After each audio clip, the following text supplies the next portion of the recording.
अमेरिकी राष्ट्रपति Donald Trump ने ईरान के प्रस्ताव को खारिज कर दिया है। दरअसल आपको मालूम होगा कि ईरान ने ट्रंप से कहा था कि अगर आप स्टेट ऑफ हॉर्मुज को खुलवाना चाहते हैं, इस जंग को पूरी तरह से खत्म करना चाहते हैं, हम आपसे बातचीत करेंगे, लेकिन उस बातचीत में परमाणु प्रोग्राम शामिल नहीं होगा।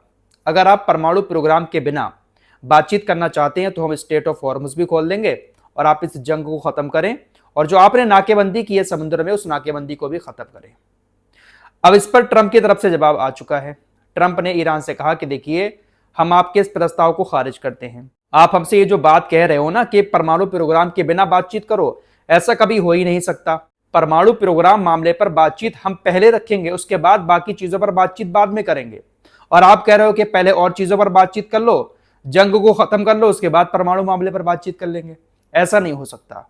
परमाणु मामले पर बातचीत होगी तभी ये जंग खत्म होगी। साथ ही साथ डोनाल्ड ट्रंप ने कहा कि स्टेट ऑफ हॉर्मुज को आपने बंद किया, हमने आपकी नाकेबंदी कर दी। हमने ये जो नाकेबंदी की है, ये बम धमाकों से कहीं ज्यादा प्रभावशाली है। यानी डोनाल्ड ट्रंप का ऐसा मानना है कि ईरान के ऊपर बम और मिसाइलें गिराकर हम ईरान को जितना नहीं दबा पाए, उतना ज्यादा हम इस नाकेबंदी से ईरान को दबा सकते हैं। डोनाल्ड ट्रंप बमबारी से ज्यादा प्रभावशाली समुद्र में अपनी नाकेबंदी को मान रहे हैं। ट्रंप का ऐसा मानना है कि इस नाकेबंदी की वजह से ईरान को बहुत बड़ा आर्थिक नुकसान हो रहा है और इसी वजह से ईरान हमारी शर्तें मान लेगा। लेकिन ईरान अभी तो फिलहाल इन लोगों की शर्त नहीं मान रहा है। अब आर्थिक नुकसान की बात चली है तो आपको अमेरिका और इजराइल का नुकसान भी दिखा देता हूं। कई सारी रिपोर्ट सामने आई हैं जिसमें अमेरिका का इस जंग में कितना नुकसान हुआ है वो बताया गया है। इजराइल के नुकसान की खबर भी सामने आई है। इसके अलावा कुछ और भी खबरें हैं, वीडियो में आखिर तक बने रहिएगा। पेंटागन के एक सीनियर अधिकारी ने इस जंग से जुड़ा एक आंकड़ा ऑफिशियली सामने रखा है। पेंटागन के अधिकारी ने बताया कि अमेरिका ने ये जो एपिक फ्यूरी नाम का ऑपरेशन 28 फरवरी को शुरू किया था, तब से लेकर अब तक अमेरिका तकरीबन $25 बिलियन खर्च कर चुका है। $25 बिलियन रुपए में होते हैं 2.3 लाख करोड़ रुपए। 2.3 लाख करोड़ रुपए अमेरिका अब तक इस जंग में खर्च कर चुका है। ये मोटा मोटा आंकड़ा बताया गया है। किस चीज पर कितने खर्च किए हैं ये नहीं बताया। हाँ, ये जरूर बताया गया है कि ज्यादातर पैसा जो है वो गोला बारूद और हथियार पर ही खर्च किया गया है। बाकी और भी खर्चे होते हैं, जैसे फाइटर जेट में तेल डालना, जो सैनिक वहां पर मौजूद है उनके खाने का इंतजाम करना, और भी बहुत सारे खर्च होते हैं। तो तकरीबन मोटा मोटा आंकड़ा $25 बिलियन का निकाला गया है। मीडिया रिपोर्ट्स के मुताबिक सिर्फ 45 दिन की जंग में अमेरिका ने ये जो पैसा खर्च किया है, ये पैसा नासा के 1 साल के बजट के बराबर है। मीडिया वाले इस खर्च को लेकर अलग अलग तरह के आंकड़े निकाल रहे हैं। मीडिया रिपोर्ट्स के मुताबिक ये जो पैसा खर्च किया है अमेरिका ने 45 दिन में, इस पैसे से तकरीबन 40 लाख लोग 10 साल तक भरपेट खाना खा सकते थे। ओमान, पनामा या जॉर्जिया जैसे देशों की आबादी इतनी ही है लगभग, ये देश तकरीबन 10 साल तक अपने लोगों को भरपेट खाना खिला सकते थे, जितना पैसा 45 दिन की जंग में अमेरिका ने खर्च कर दिया है। आपकी स्क्रीन पर ये जो दिखाई दे रहे हैं ये पेंटागन के हैक्सैद हैं। इनसे कई सारे सांसदों ने सवाल पूछे इसी बजट को लेकर कि इतना सारा खर्च कर दिया आपने पैसा।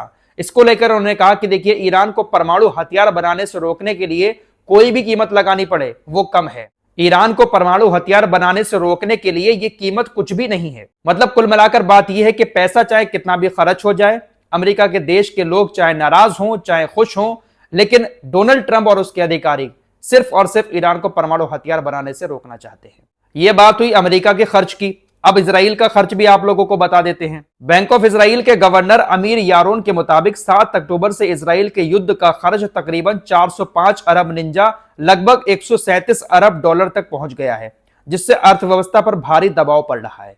रुपए में गिनती कम पड़ जाएगी, इतना पैसा बन रहा है। इजराइल की अर्थव्यवस्था को कितना नुकसान हुआ है, जीडीपी कहां से कहां पहुंच गई है, वो सारी चीजें आपकी स्क्रीन पर लगा रहा हूं, आप पढ़ लेना।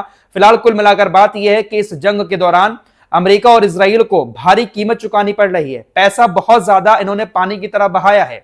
रक्षा बजट पर भी बहुत सारा पैसा अमेरिका और इजराइल खर्च करते हैं। मकसद सिर्फ एक ही है, चाहे भले कितना भी पैसा खर्च हो जाए, लेकिन हम किसी को बॉस नहीं बनने देंगे। अब इस जंग में ईरान को कितना नुकसान हुआ है वो सारी चीजें मैं आप लोगों को पहले बता चुका हूं।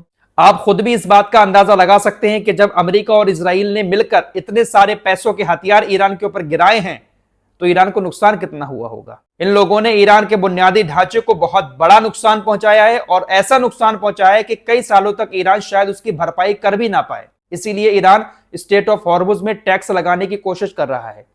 ईरान को ऐसा लगता है कि हम टैक्स लगा देंगे तो शायद हमारे बुनियादी ढांचे को जो नुकसान हुआ है वो जल्दी रिकवर हो जाए। अमेरिका के सामने ईरान एक ये भी शर्त रख रहा है कि अगर आपको जंग खत्म करनी है, बातचीत हमसे करनी है, तो पहले आपको वादा करना पड़ेगा कि आपने जो नुकसान पहुंचाया है उसका हर्जाना आप हमें देंगे। फिलहाल ईरान को भी बहुत बड़ा नुकसान इस जंग में बुनियादी ढांचे का उठाना पड़ा है। अमेरिका और इजराइल को पैसे का नुकसान हुआ है, वही बुनियादी ढांचे का नुकसान ईरान को बहुत ज्यादा उठाना पड़ा है। फिलहाल खबर गाजा को लेकर आ रही है कि एक नाव का काफिला गाजा की तरफ बहुत तेजी के साथ बढ़ रहा है। पहले भी कई सारे जहाज आ चुके हैं, कई सारे काफिले आए, लेकिन इजराइल की सेना ने उनको पकड़ लिया और सभी एक्टिविस्ट को उनके अपने अपने देश वापस कर दिया।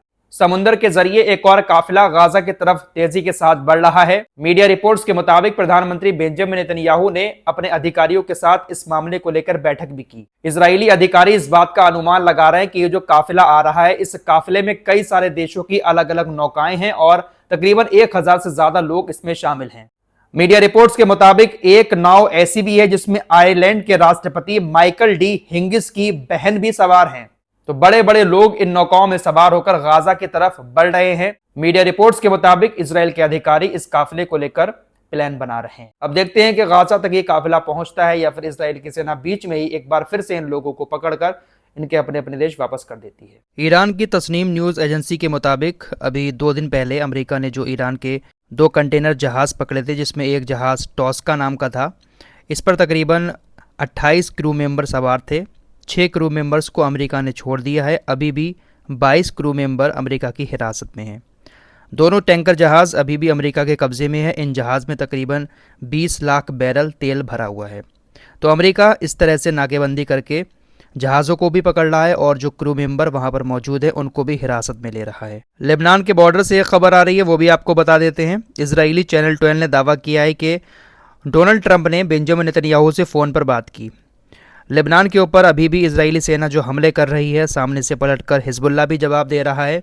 इन तमाम बातों को लेकर डोनाल्ड ट्रंप ने कहा, मैंने नेतन्याहू से लेबनान में ज़्यादा सावधानी बरतने और इमारतों को ख़त्म करने से बचने का अनुरोध किया है, क्योंकि इससे इजराइल की छवि को नुकसान पहुंचता है। मुझे लेबनान और उसके लीडरशिप से बहुत ज़्यादा प्यार है, लेकिन समस्या हिजबुल्लाह है। डोनाल्ड ट्रंप हिजबुल्लाह को वहाँ पर समस्या मानने हैं और जो वहाँ की सरकार है उससे डोनाल्ड ट्रंप प्यार करते हैं। इसलिए कहा है कि नेतन्याहू को बचना चाहिए, लेबनान पर हमले अभी ज़्यादा नहीं करने चाहिए, इससे इजराइल की छवि को नुकसान पहुंच सकता है। फिलहाल ये कुछ लेटेस्ट अपडेट थे जो आपके सामने रखे। कुछ और खबरों के साथ फिर हाजिर होऊंगा। अपना ख्याल रखिएगा। अल्लाह हाफिज़।